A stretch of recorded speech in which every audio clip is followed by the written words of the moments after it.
to tell him we need peace. He needs to call on Biden to go to the negotiating table. Do it. Do it. Let them fail. You're failing right now. I was here 21 years ago and they didn't listen. And 6 million people are dead because of the war in Iraq. We have to listen. Jodie Evans is an American anti-war activist.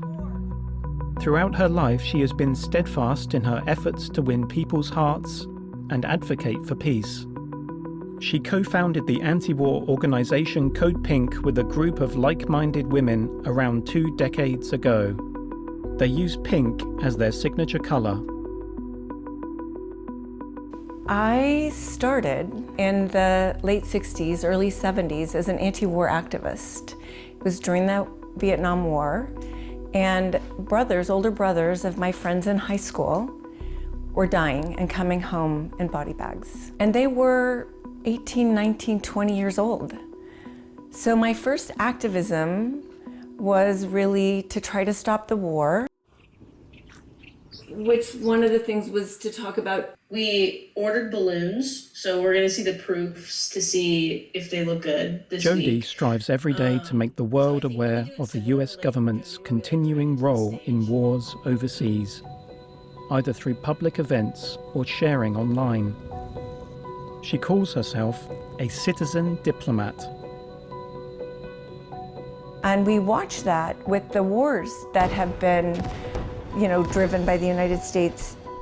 I went to Korea and I crossed the DMZ with 32 other women to talk about reuniting of Korea. The Koreas against each other is because of the United States of America. They hold that line together.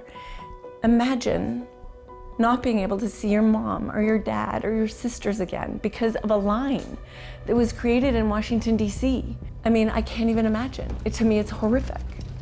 And that happened, and it's 70 years. Those people are now dead, never ever getting to see their loved ones again. A crime against humanity. We're shipping out orders for lovely supporters.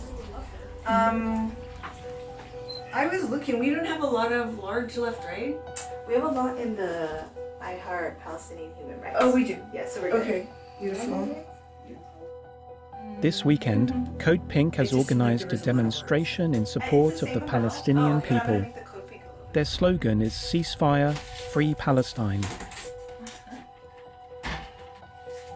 Code Pink started when Bush was frightening the American people into war on an innocent country, Iraq. And he was using these color-coded alerts of orange, red, and yellow. Oh my God, it's red today. You should all be afraid. We're protecting you, when nothing was happening. And this is right after 9/11, so the people in the United States were afraid.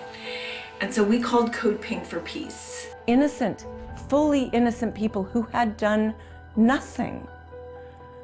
There was no Iraqi pilot on any of those planes in 9/11. They were Saudi. Iraq is a secular country. This was driven by religious extremism.